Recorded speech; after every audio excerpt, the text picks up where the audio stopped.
కలుగుల్లో ఉన్నటువంటి పావులన్నీ బయటికి బుస్ అని పైకొచ్చాయి. సగం పైకొచ్చేటప్పటికే ఆ కలుగు నొక్కుకుపోయింది. నడుం దగ్గర నుంచి లోపలకు ఉండిపోయింది, మిగిలింది పైకుండిపోయింది. వాటికి విశేషమైన ఆగ్రహం వచ్చి పడగలు విప్పాయి. ఆ పడగలు విప్పేటప్పటికి నల్లటి స్వస్తికాకారాలు కనపడుతున్నాయి. ఒక్కసారి మహేంద్రగిరి అంతా పావులన్నీ పడగలు విప్పితే స్వస్తికాకారంతో పావుల పడగలు కనపడుతుంటే విచిత్రమైనటువంటి శోభని పొందింది. ఆ పడిపోతున్నప్పుడు బంగారు శిలలు, వెండి శిలలు కిందకు పడిపోతుంటే అవి ఉరుసుకున్నప్పుడు కొండంతా ఎక్కడ చూసినా బంగారు గీతలు, వెండి గీతలు, పచ్చగా తెల్లగా గీతలు పడిపోయింది. ఈ బయటికి వచ్చేసినటువంటి పావులు ఇవన్నీ ఎంతసేపట్లో, నేను వర్ణించినంతసేపు పట్టదు, ఒక్క క్షణకాలంలో బయటికి వచ్చినటువంటి పాములు తమ పడగలు విప్పి ఆ బాధ తట్టుకోలేక పక్కన ఉన్నటువంటి శిలల్ని కాటువేశాయి. వాటి విషం వచ్చి శిలలకి తగిలేటప్పటికీ ఆ శిలల్లోంచి అగ్నిహోత్రం పుట్టి ఒక్క క్షణంలో మహేంద్రగిరి అంతా కూడా అగ్నిహోత్రంలో తగలబడిపోతోంది. అక్కడ అనేకమైనటువంటి ఓషధులు ఉన్నాయి. యాని ఔషధజాలాని తస్మిన్ జాతాని పర్వతే విషఘ్నాన్యపి నాగానాం నశేకుష్యమితుం విషం. ఆ ఓషధులు పాముల యొక్క విషాన్ని పోగొట్టగలవు, కానీ అంత గొప్ప కాట్లు వేస్తే పుట్టినటువంటి విషంలోని అగ్నిహోత్రాన్ని అక్కడ ఉన్నటువంటి పాములు ఏవి కూడా, అక్కడ ఉన్నటువంటి ఓషధులు ఏవి కూడా ఆర్పలేకపోయాయి. పొగ్గున మంటలు మండిపోతున్నాయి.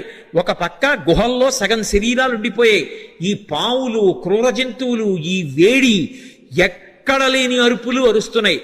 అలా అరుస్తున్నటువంటి సమయంలో అక్కడ విద్యాధరులు, గంధర్వులు మొదలైనటువంటి వాళ్ళు బంగారు పాత్రలు తెచ్చుకుని అందులో మద్యం పోసుకుని మంచి మంచి మాంసాలు తెచ్చుకుని తింటూ, ఎద్దుల యొక్క తోళ్లు భూమి మీద పరుచుకుని తమ కాంతలతో కలిసి కూర్చొని మాంసం తింటూ మద్యం సేవిస్తున్నారు. అకస్మాత్తుగా కొండ కదిలిపోయింది. దర్శయంతో మహావిద్యాం విద్యాధర మహర్షయ సహితాస్తస్తురాకాశే వీక్షాంచకృష్య పర్వతం. దర్శయంతో మహావిద్యాం అంటారు మహర్షి. విద్యాధరులు, గంధర్వులు తమ యొక్క మహావిద్యని ప్రదర్శించారు.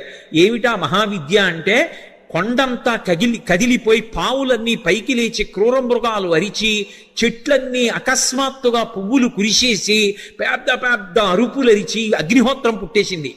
బంగారు పాత్రలు వదిలేశారు, మద్యం వదిలేశారు, ఆహారం వదిలేశారు, ఎద్దుల తోళ్లు వదిలేశారు. భార్యల్ని మాత్రం చంకలో పట్టుకుని అకస్మాత్తుగా ఆకాశంలోకి ఎగిరిపోయి ఆధారం లేకుండా వాళ్ళు ఆకాశంలో నిలబడ్డారు. నిలబడి కాలిపోతున్నటువంటి మహేంద్రగిరిని చూశారు. చూసి ఆశ్చర్యపోయి వీక్షాంచకృష్య పర్వతం, ఏమి ఈ కొండ బద్దలైపోతోందా, ఏమి ఎవరూ కనపట్టలేదు, ఏమైంది ఈ కొండకు, అసలు ఏం జరిగి అకస్మాత్తుగా మహేంద్రగిరి ఇలా అయిపోతోందని తెల్లబోయారు. వాళ్ళలా తెల్లబోతుండగా మహర్షులు, దేవగాయకులైనటువంటి చారణులు మొదలైనటువంటి దేవతల సంఘాలుగా నిలబడి చెప్పుకుంటున్నారు. ఏష పర్వత సంకాచో హనుమాన్ మారుతత్మజ తితీష్యతి మహావేగ సముద్రం మకరాలయం. మొసళ్లతో కూడుకున్నటువంటి, రాక్షసులతో కూడుకున్నటువంటి 100 యోజనముల లవణ సముద్రాన్ని తాను దాటి వెళ్ళి వానరజాతి పరువు ప్రతిష్ఠలు నిలబెట్టి సీతమ్మ జాడ తెలుసుకుని రామచంద్రమూర్తికి నివేదించడానికి పర్వత శరీరుడైనటువంటి స్వామి హనుమ పరాక్రమాన్ని పుంజుకుని దీన్ని లంఘించడానికి సిద్ధపడుతున్నారు. ఆశ్చర్యం, ఎవరి కోసం ఇంత కష్టపడుతున్నారు? రామార్థం వానరార్థం చికీర్షం కర్మదుష్కరం సముద్రస్య పరంపారం దుష్ప్రాపం ప్రాప్తుమిచ్చతి. రాముడి కోసం, వానరుల కోసం స్వార్థత్యాగం చేసి తాను ఇంత క్లేశపడుతూ ఈ సముద్రాన్ని దాటడానికి అదిగదిగదిగో స్వామి హనుమ బయలుదేరుతున్నారని ఆ విద్యాధరులందరూ లేచి నిలబడి ఆయనకి నమస్కరించి స్తోత్రం చేస్తున్నారు. ఇక బయలుదేరడానికి సిద్ధపడ్డారు. ఒక్కసారి తన బలాన్నంతటినీ పుంజుకున్నారు. ఒంటి మీద ఉన్నటువంటి వెంట్రుకలన్నీ నిక్కపొడుచుకున్నాయి. చెవులు రిక్కించారు. కళ్ళు 2 దృష్టి నిలబెట్టి 100 యోజనముల సముద్రం వైపు చూశారు. సచిచాలాచలశ్చాపి ముహూర్తం కపిపీడిత అని దుదివీచ సరోమాణి చకంపే చాచలోపమః బాహూసం స్తంభయామాస మహాపరిగసన్నిభౌ సపాదచ కపికట్యాం చరణౌ సంచుకూచ. ఆయన వెంటనే ఆ ఒంటి మీద వెంట్రుకలు నిక్కపొడుచుకుని ఉన్నాయి. ఆ తోక ఒక్కసారి ఇలా పైకెత్తారు. గరుత్మంతుడు సముద్రం మీద వెడుతూ పావుని తన్నుకుపోతున్నప్పుడు ఎలా ఉంటుందో అలా ఉన్నటువంటి తోకని ఝొళిపించి నేలకేసి కొట్టారు. కొట్టి ఆ 2 చేతులు పైకెత్తి ఇలా పరిగలు బిగించినట్టు బిగించారు. మహాపరిగసన్నిభౌ సపాదచ కపికట్యాం చరణౌ సంచుకోచ. కాళ్ళు వంచారు, మోకాళ్ళు కొద్దిగా కిందకి ఉంచారు, నడుం సన్నం చేశారు, హృదయాన్ని బాగా విశాలం చేశారు. మార్గమాలోకయం దూరాదుర్ధం ప్రణిహితేక్షణ రురోధ హృదయే ప్రాణాన్ ఆకాశం అవలోకయన్. ప్రాణవాయువుని లోపల బంధించారు, దృష్టి బాగా నిలబెట్టారు, చెవులు రిక్కించారు. ఇక ఎగరడానికి సిద్ధపడుతున్నారు. పాదములతో తొక్కి పెట్టి ఉంచారు, మోకాళ్ళు వంగి ఉన్నాయి, నడుం సన్నగా ఉంది, తొడలలోకి శక్తినంతటినీ పుంజుకున్నారు. ఇక ఎగరబోతూ కిందకి చూశారు. చిన్న చిన్న రూపాలతో కొన్ని లక్షల వానరములు స్వామికి నమస్కారం చేస్తూ శుభం కలగాలని, వానరజాతి పరువు నిలబడాలని స్తోత్రం చేస్తున్నాయి. వాళ్ళ వంక చూసి ప్రతిజ్ఞ చేశారు. తతో రావణనీ నేను బయలుదేరే ముందు యథా రాఘవ నిర్ముక్త శరస్వసన విక్రమ గచ్చేతద్గమిష్యామి లంకాం రావణపాలితాం నహి ద్రక్ష్యామి ఇది లంకాయాం జనకాత్మజాం అనేన విహివేగేన గమిష్యామి సురాలయం బద్ధ్వా రక్షత రాజేన మానయిష్యామి రావణం సర్వదా కృతకార్యోహామీష్వామి సహసీతయా అన్నారు. నేను ఇప్పుడు బయలుదేరి వెళ్ళేటప్పుడు నా శక్తితో వెళ్ళటం లేదు. రామచంద్రమూర్తి తన ఎడమ చేత్తో బంగారు కోదండాన్ని పట్టుకుని అక్షయబాణతూణీరంలోంచి బాణాన్ని తీసి కుడి చేతితో వింటినారికి సంధించి ఆకర్ణాంతంలాగి విడిచిపెట్టబడినటువంటి రామబాణం మధ్యలో ఆగకుండా వెళ్లి లక్ష్యం మీద ఎలా పడిపోతుందో అలా రామచంద్రమూర్తి యొక్క అనుగ్రహాన్ని పొందినటువంటి నేను లంకాపట్టణం మీద వెళ్లి పడతాను. ఆ పడిన తరువాత సీతమ్మ జాడ కనిపెట్టడానికి అన్వేషిస్తాను. ఒకవేళ నాకు సీతమ్మ జాడ దొరకకపోతే 10 తలలు కలిగినటువంటి రావణాసురుణ్ణి బంధించి తీసుకొచ్చి ప్రస్రవణ పర్వత చక్రముల మీద కూర్చున్న రామచంద్రమూర్తి పాదముల దగ్గర పడేసి వాడి చేత నిజం కక్కిస్తాను. ఒకవేళ రావణుడు కూడా కనపడకపోతే అక్కడి నుంచి స్వర్గలోకానికి వెళ్లి స్వర్గలోకంలో కూడా సీతమ్మను అన్వేషిస్తాను. స్వర్గంలో కూడా సీతమ్మ కనపడకపోతే తిరిగి వచ్చి రావణ యొక్క లంకాపట్టణాన్ని పెళ్లగించి చేత్తో పట్టుకుని తీసుకొచ్చి సుగ్రీవుడి యొక్క సన్నిధానంలో నిలబెడతాను. అటువంటి బలాన్ని పుంజుకుని నేను బయలుదేరుతున్నాను, మీరు బెంగ పెట్టుకోకండి, రామకార్యాన్ని సాధిస్తాను. ఈయేషా ధృతి, ఆ పట్టుదలతో ప్రతిజ్ఞ చేసి ఇక బయలుదేరడానికి సిద్ధపడ్డారు.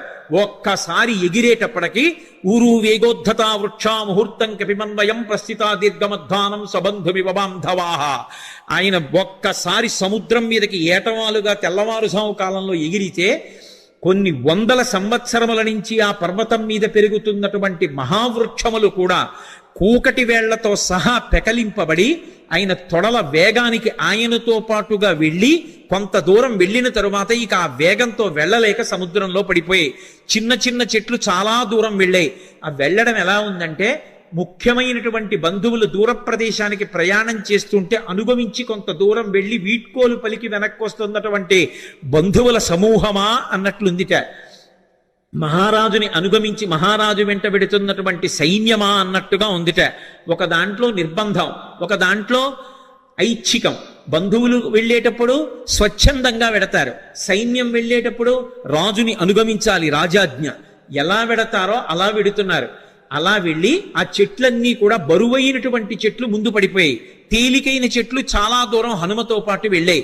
ఇన్ని చెట్లు ఏకకాలంలో పైకి లేచిపోయి ఆయనతో పాటు వెళ్ళిపోతుంటే ఈ చెట్లకున్నటువంటి పువ్వులన్నీ కూడా పడిపోతే స్వామి శరీరం నిండా ఎక్కడ చూసినా పువ్వులు, ఆకులు, మొగ్గలు అలంకృతమైపోయాయి. అలంకృతమైపోతే ఆయన ఎలా ఉన్నారంటే, మెరుపులతో కూడుకున్నటువంటి మేఘం ఆకాశంలో ప్రయాణం చేస్తే ఎలా ఉంటుందో అలా ఉన్నారు. ఆ పువ్వులన్నీ కూడా సముద్రంలో పడ్డాయి. ఆ సముద్రంలో పడినప్పుడు ఆ సముద్రం అంతా పువ్వులతో కూడి నక్షత్రములతో కూడుకున్న ఆకాశం భూమి మీదకి వస్తే ఎలా ఉంటుందో సముద్రం అలా ఉంది. అంత వేగంతో ఆయన వెళ్ళిపోతున్నప్పుడు ఆ గాలి ఆయన యొక్క బాహుమూలములలోంచి అంటే సంకలలోంచి వెనక్కి వెడుతున్నప్పుడు విచిత్రమైనటువంటి రవం చేస్తోంది. యథేచ్ఛగా ఆకాశంలో వెళ్ళిపోతూ పిబన్నివ బభౌచాపి సౌర్మిమాలం మహార్ణవం పిపాస వివచాకాశం దదృశేష మహాకపి. ఆయన ఆ వెడుతున్నప్పుడు ఎలా ఉందంటే, ఇలా పైకి చూస్తే మిరుపుల ముద్ద వెళ్ళిపోతున్నట్టుగా ఆకాశాన్ని ఎవరో తాగేస్తున్నారా అన్నట్టుగా ఉంది. ఆయన వెడుతున్నంతసేపు ఎంత దూరం ఆయన ప్రయాణం చేస్తే అంత దూరం సముద్రం చాప చుట్టినట్టు పైకి లేచి ఆయన శరీరం అలా వెళ్ళిపోగానే ఆయనకి తగులుతోందా అన్నట్టుగా పైకి లేచి విరిగి కెరటం పడిపోతోంది. అలా సముద్రం పైకి లేచిపోయి సంక్షోభాన్ని చెందుతోంది. పెద్ద పెద్ద చెట్లు పడిపోయాయి, కెరటాలన్నీ కదిలిపోతున్నాయి, సముద్రంలో ఉండేటటువంటి ప్రాణులన్నీ క్షోభ చెందాయి. ఒక పక్క మేఘమండలాన్ని చీల్చుకుంటూ మేఘాలలోకి వెడుతూ బయటికి వస్తూ తొంగి చూస్తూ చంద్రుడు ప్రయాణిస్తున్నాడా అన్నట్టుగా వెడుతున్నారు.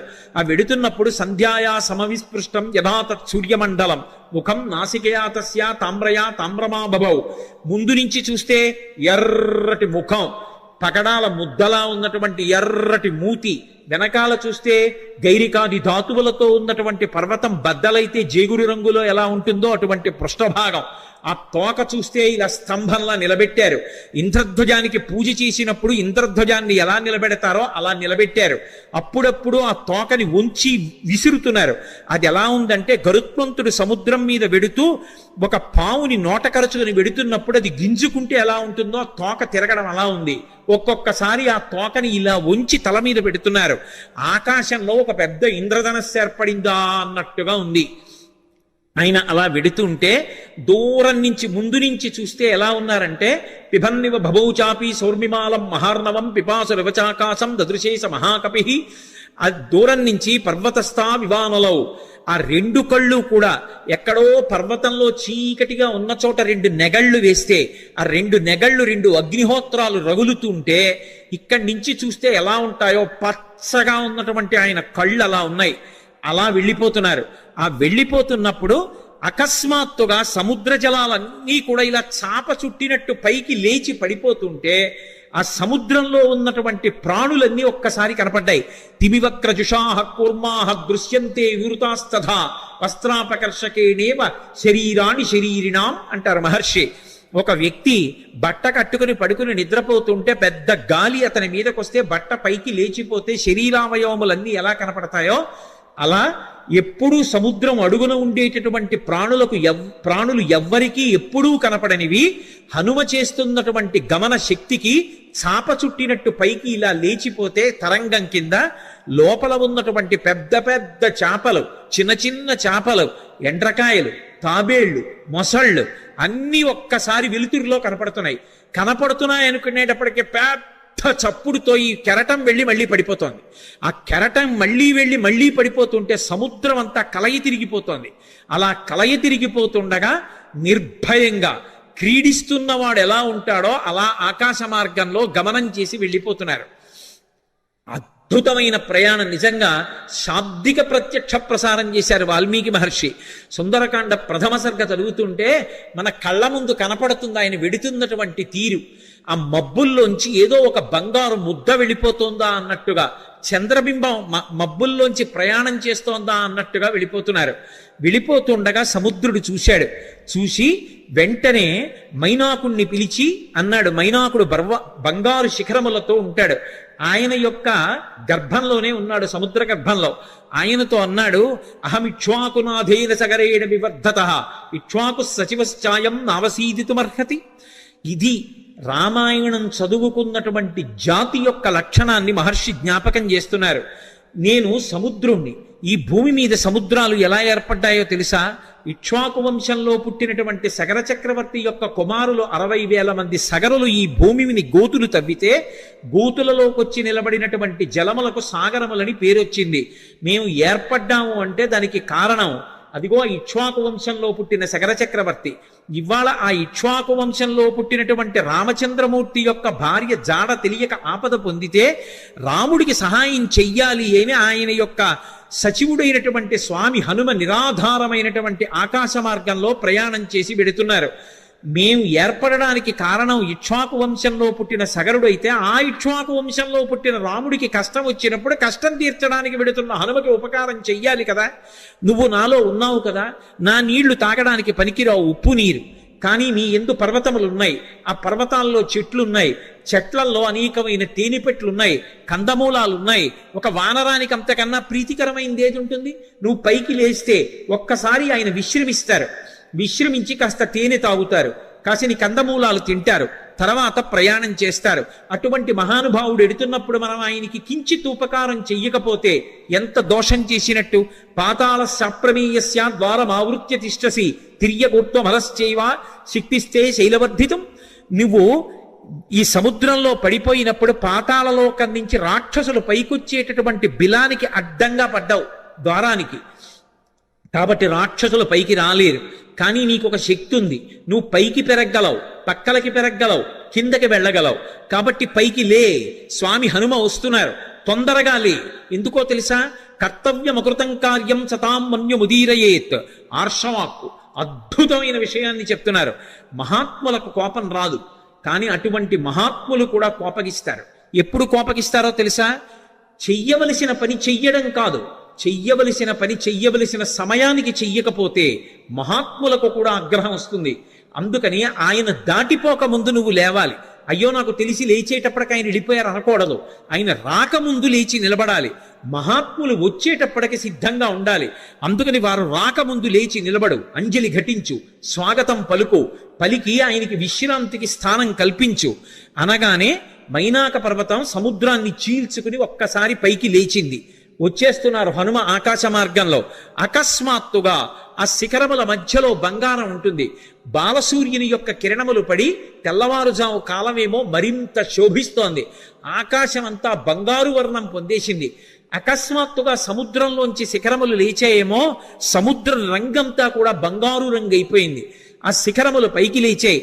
దర్శయామాస శృంగాణి సాగరేణ నియోజిత శాతకుంభమయీర్ శృంగై సకిన్నరమహోరగై అంటారు మహర్షి.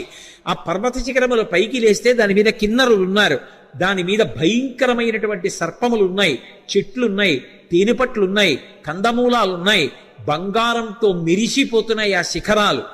స్వామి హనుమ చూశారు, ఇదేమి ఇప్పటి వరకు లేనిది సముద్రంలోంచి అకస్మాత్తుగా బంగారు శిఖరాలు పైకి లేచాయే అని. మధ్యే లవణతోయస్య విఘ్నోయమితి నిశ్చిత. అకస్మాత్తుగా సముద్రంలోంచి బంగారు శిఖరాలు పైకి లేచాయంటే ఇది నేను చేస్తున్నటువంటి పనికి, నేను వెడుతున్న కార్యానికి విఘ్నం, నేను ఆగకూడదు అని వరసాపాతయామాస జీమూత వివమారుత. తన వక్షస్థలంతో కొట్టారు శిఖరాల్ని. అవి చూర్ణములై పొడి అయిపోయి పడిపోయాయి. సముద్రంలో పడిపోగానే ఒక్కసారి మైనాకుడు పురుష రూపాన్ని దాల్చి నిలబడ్డాడు. అంతరిక్ష స్థిత శ్రీమాన్ ఇదం వచనమబ్రవీత్. ఆకాశంలో నిలబడి స్వామి హనుమతో మాట్లాడుతున్నాడు.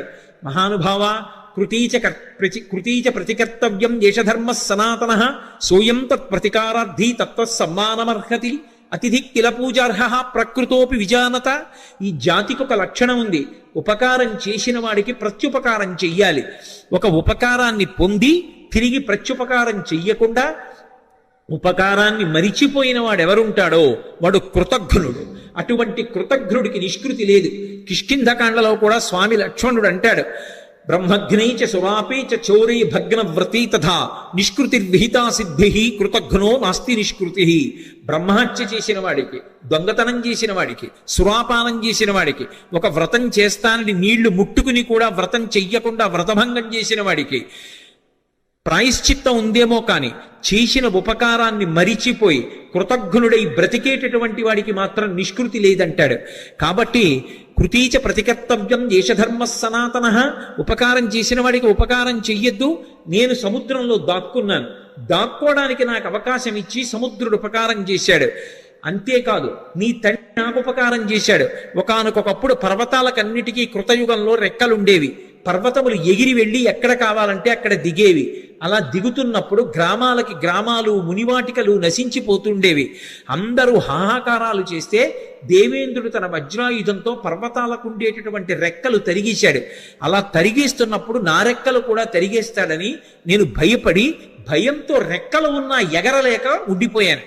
అప్పుడు నీ తండ్రి వాయుదేవుడు చూశాడు. మిత్రత్వాన్ని పాటించి అయ్యో రెక్కలున్నా ఎగరలేకపోతున్నాడని నన్ను ఎత్తి ఇంద్రుడికి కనపడకుండా తీసుకొచ్చి సముద్రంలో పడేశాడు. నేను వెళ్ళి రాక్షసుడు పైకొచ్చేటటువంటి బిలమార్గానికి అడ్డుగా పడ్డాను. ఇంద్రుడు ఓరకంట చూసి పోనీలే భయంతో కదలడు కాబట్టి బిలమార్గం మూసుకుంది, రాక్షసులు పైకి రారు, ఉభయత్రా ఉపకారం జరుగుతుందని ఊరుకున్నాడు. రెక్కలున్నా కదలలేక ఆనాటి నుంచి ఈనాటి వరకు సముద్రంలో పడున్నాను. నీ తండ్రి వాయుదేవుడు నాకు ఉపకారం చేశాడు. ఆ తండ్రికి కొడుకువి నువ్వు. ఆత్మావై పుత్రనామాసి. ఆయనకి ఉపకారం చేస్తే ఎంతో, ఆయన కొడుక్కి ఉపకారం చేస్తే అంతే. అందుకని నువ్వు వెడుతున్నప్పుడు నీకు నేను ఉపకారం చెయ్యొద్దు. అతిథి కిల పూజార్హ ప్రకృతోపి విజానత. అసలు ఒక అతిథి లభించడమే చాలా కష్టం జీవితంలో. అటువంటిది మహాప్రాజ్ఞుడు, నవవ్యాకరణ పండితుడు, స్వార్థం లేనివాడు, రామచంద్రమూర్తి యందు అపారమైన భక్తి కలిగినటువంటి నీ వంటి మహాపురుషుడు అతిథిగా లభించడం అంటే నేను పొందిన అదృష్టం. నిపత్య మమశృంగేషు విశ్రమస్వ యథాసుఖం. ఒక్కసారి నా పర్వత శిఖరముల మీద దిగవయా, కాసేపు విశ్రాంతి తీసుకో, ఇంత తేనె తాగు, కాసిని కందమూలాలు తిను, కించిత్ విశ్రమించు, మళ్ళీ బయలుదేరి వెళ్ళిపో అన్నారు. విన్నారు హనుమ. ఒక్కసారి నవ్వి, ప్రీతోస్మి కృతమాతిథ్యం మన్యురేషోపనీయతాం త్వరతే కార్యకాలో మే అహస్యాప్యతివర్తతే ప్రతిజ్ఞాతమయా దత్తానస్తాతం విమిహాంతరే అంటారు.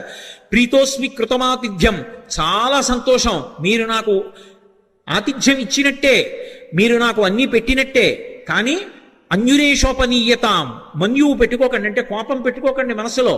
మీరు అన్న మాట నేను పాటించలేదని ఏమనుకోకండి, నేను ప్రతిజ్ఞ చేశాను. రామకార్యం మీద ఎక్కడా ఆగను, రామచంద్రమూర్తి విడిచిపెట్టిన బాణం ఎలా వెడుతుందో అలా వెడతానన్నాను. అలా వెడతానన్నవాడిని అలా వెళ్లకుండా మధ్యలో దిగి విశ్రాంతి తీసుకుని వెడితే రామబాణంలా వెళ్ళినట్టు ఎలా అవుతుంది? ఇది హనుమ యొక్క ప్రజ్ఞ. అంతటి ప్రాజ్ఞుడైన, అంత శక్తివంతుడైన, కేవలం నా ప్రయత్నం చేత సాధిస్తాననరు. రామచంద్రమూర్తి యొక్క సహాయం కావాలి. యథా రాఘవ నిర్ముక్త శరశ్వసన విక్రమ, రాముడు వదిలిన బాణంలా వెడతాను. రామానుగ్రహం ఉండాలి. ఎవడైనా జీవితంలో వృద్ధిలోకి రావాలనుకున్నవాడు తాను చెయ్యవలసిన పని తాను చేస్తూ, తన ప్రయత్నం తాను చేస్తూ, ప్రయత్నానికి పక్కన భగవంతుని యొక్క అండదండలు కూడా కలగాలని కోరుకోవాలి. భగవంతుని యొక్క ఏ అనుగ్రహం లేకుండా కేవలం తన ప్రయత్నం వలన సాధిస్తాననుకోవడం మూర్ఖత్వం. ఎప్పుడూ అలా సాధించలేడు. ఈశ్వరుని యొక్క అనుగ్రహం తోడు కావాలి. అందుకే నేను కాదు, రాముడి విడిచిన బాణంలా వెడతాను, రామానుగ్రహం నా యందు నిలబడాలన్నారు. అందుకే మహానుభావుడు నేను రామబాణంలా వెడతానని ప్రతిజ్ఞ చేసి మధ్యలో ఆగలేను. అవతల వేళ దాటిపోతోంది, తొందరగా వెళ్ళాలి. ఏమనుకోకండి, ఎంత మర్యాదగా మాట్లాడతారో. ఒక్కసారి ముట్టుకున్నారు. ప్రీతోస్మి కృతమాతిథ్యం, మీరు నాకు ఆతిథ్యం ఇచ్చినట్టే. ఒక్కసారి ఇలా చెయ్యి వేశారు, ముందుకి దాటి వెళ్ళిపోయారు. సమస్త భూతములు ఆశ్చర్యపోయే, ఏమి ప్రజ్ఞావంతుడు! ఉపాసకుడు ముందు దైవాన్ని ఉపాసన చేయడం మొదలు పెట్టగానే ముందొచ్చేటటువంటి ప్రతిబంధకం ఏమిటంటే నమస్కారం. వద్దు మహాప్రభో అన్నా సరే వచ్చి కాళ్ళ మీద పడిపోతారు. ఎక్కడ కనబడితే అక్కడ నమస్కారాలు చేస్తారు. ఇవన్నీ బానే ఉన్నాయి, నా అంతవాడు ఎవడుంటాడని లోకంలో అనుకున్నాడో చతికిల పడి జారిపోతాడు. కాదు కాదు, ఇవన్నీ నమస్కారాలు ఈశ్వరుడికి చెందుతాయి. నేనంతటి వాడిని నిమిత్త మాత్రం అనుకున్నవాడు ఎవరున్నాడో వాడు వృద్ధిలోకి వస్తాడు. అందుకే మైనాకుడంతటి వాడు బంగారు శిఖరములతో పైకొచ్చిన ముట్టుకుని మర్యాదగా వెళ్ళిపోయారు తప్ప అక్కడ దిగలేదు, నిలబడలేదు. ముందుకెళ్ళిపోయారు. చూశారు, మహర్షులు చూశారు, గంధర్వులు చూశారు, కిన్నెర కింపురుషులు చూశారు, సిద్ధులు చూశారు, సాధ్యులు చూశారు. గబగబా నాగమాత సురస దగ్గరికి వెళ్ళారు. వెళ్ళి ఆవిడితో అన్నారు, అమ్మా అమ్మా ఆశ్చర్యం, అయం వాతాత్మజ శ్రీమాన్ ప్లవతే సాగరోపరి హనుమాన్ నామ తస్యత్వం ముహూర్తం విఘ్నమాచర. అమ్మా ఆశ్చర్యం చూశావా, స్వామి హనుమ సముద్రాన్ని లంఘించి వెళ్ళిపోతున్నారమ్మా. నువ్వు నాగమాతవి, సురసవి, ఏది ఒక్కసారి రాక్షస రూపాన్ని పొంది విఘ్నాన్ని కల్పించు. ఆయన ఏ పాటి నిలదొక్కుంటారో చూద్దాం. అమ్మా వెళ్ళిపోతున్నారమ్మా, తొందరగా విఘ్నం కల్పించు అన్నారు. అడగచ్చా మాట అంటే ఇందులో ఒక విశేషం ఉంది. అసలు ఆ పేరే ఎంత గొప్ప పేరో, సురస. 3 అక్షరాలు కాబట్టి బేసి సంఖ్య. ఆడపిల్ల పుట్టినప్పుడు పెట్టడానికి యోగ్యమైన పేరు. పైగా అది నాగుల యొక్క తల్లి, అన్నిటిని మించి దక్ష ప్రజాపతి యొక్క కూతురు. అందుకని దాక్షాయణి అన్న పేరు అన్వయం అవుతుంది. ఆవిడ సామాన్యురాలు కాదు, అంత గొప్ప తల్లి. అందుకే సురస అని పేరు పెట్టారు. ఒక రకమైనటువంటి ఓషధికి ఈ పేరుకి అన్వయమయ్యేటటువంటి పేరుతో పిలవడం అనేటటువంటిది లోకంలో సంప్రదాయంగా ఉంది. నాగసుగంధి అని. సురస 3 అక్షరాలు. అసలు ఆ పేరు పిలవడమే ఎంత అందంగా ఉంటుందో చూడండి. మంచి రసము, సురస. సురస ఎవరు, నాగమాత ఎవరు, ఎందుకు వచ్చింది? అసలు ఆవిడ్ని ఎందుకు తీసుకొచ్చారు దేవతలు? ఆవిడ్ని ఎందుకు తీసుకొచ్చారు సిద్ధులు, సాధ్యులు, యక్షులు, గంధర్వులు, కిన్నెరుడు, కింపురుషులు? అంటే ఈ సురస ఎవరో కాదు, కశ్యప ప్రజాపతి భార్యలలో ఒకటి అయినటువంటి కద్రువ. మీరు పూర్వం మహాభారతంలో ఆదిపర్వంలో ప్రారంభం కథ అదే. వినతా కద్రువుల కథ విని ఉంటారు. కద్రువ వినత యందు అసూయ చెందింది. అసూయ చెంది వినతతో దాస్యం చేయించుకోవడమని ఇంద్రుడి యొక్క ఉచ్చైశ్రవం అనేటటువంటి తోకకి పాము చుట్టుకునేటట్టుగా చేసింది. పాములన్నీ ఆమె పిల్లలు, అందుకే ఆమె నాగమాత. రామాయణంలో నాగమాత సురస అంటారు. ఆ కద్రువ గరుత్మంతుణ్ణి పరీక్షించింది. వినతకి కుమారుడుగా గరుత్మంతుడు వచ్చాడు, అందుకే వైనతేయుడు. ఆయన తల్లి యొక్క శాపాన్ని పోగొట్టాడు, అమృతాన్ని తీసుకొచ్చాడు. పైకి వెళ్ళి యథేచ్ఛగా ఆయన్ని ఎవ్వరూ అడ్డుకోలేకపోయారు. దేవలోకానికి వెళ్ళి అమృతాన్ని తీసుకొచ్చిన వాడు గరుత్మంతుడు. పుట్టగానే పైకి ఎగిరినవాడు గరుత్మంతుడు. పుట్టి అమ్మకి పేరు తెచ్చినవాడు గరుత్మంతుడు. ఆయన యొక్క తేజస్సు అప్రతిహతం. ఆయన వెడుతూ ఉంటే ఆయన యొక్క రెక్కల అల్లార్పుకి, ఆ కాంతికి సమస్త లోకాలు స్తంభీభూతములైపోతాయి. అలా వెడతాడు ఆయన, అలా వెడతారు హనుమ. పుట్టగానే పైకి గిరిన వారు హనుమ. గరుత్మంతుడు ఎలా అమృత భాండానికి ఎలా వెళ్ళాడో అలా వెడుతున్నారు సీతాదర్శనానికి హనుమ. అక్కడ దేవతల్ని ఓడించాడు గరుత్మంతుడు, ఇక్కడ రాక్షసుల్ని ఓడించాలి హనుమ. గరుత్మంతుడు శ్రీ మహావిష్ణువుకి వాహనం, హనుమ విష్ణుస్వరూపమైన రామచంద్రమూర్తికి వాహనం. గరుత్మంతుడు ఒక్క విష్ణువుని వహిస్తాడు, కానీ హనుమ కిమీష భగవాన్ నంది భవే సాక్షాత్ దిహాగత ఏన శక్తోస్మి కైలాసే మయా సంచలితే పురా అన్నాడు సుందరకాండలో రావణాసురుడు ఒక చోట. సాక్షాత్ నందీశ్వరుడిలా కనపడతారు, అందుకని నందీశ్వరుడే శివుణ్ణి వహిస్తారు.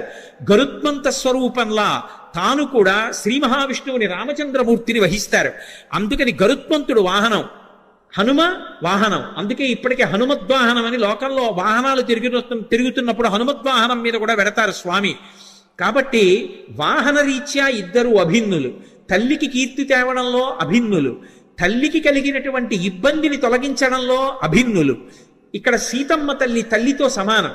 ఆ తల్లిని ఆ చెర నుంచి విడిపించాలి, అందుకు వెడుతున్నారు. ఆయన అమృతం తెచ్చాడు, ఈయన సీతమ్మ జాడ అన్న అమృతాన్ని తెచ్చి వానరుల్ని, రాముణ్ణి, సీతమ్మని సంతోషపెడతారు. ఆయన చేసిన కార్యం, ఈయన చేసిన కార్యం ఒక్కలాంటివి. గరుత్మంతుడికి ఏ వేగం ఉందో హనుమకి ఆ వేగం ఉంది. అందుకే తరచుగా ఆయన తోకని గరుత్మంతుని నోటితో పావుతో పోలుస్తారు. పైగా ఆయన బయలుదేరేటప్పుడు కూడా అందుకే సుపర్ణ వివచాత్మానం మేనీస కపికుంజరహ అంటారు మహర్షి.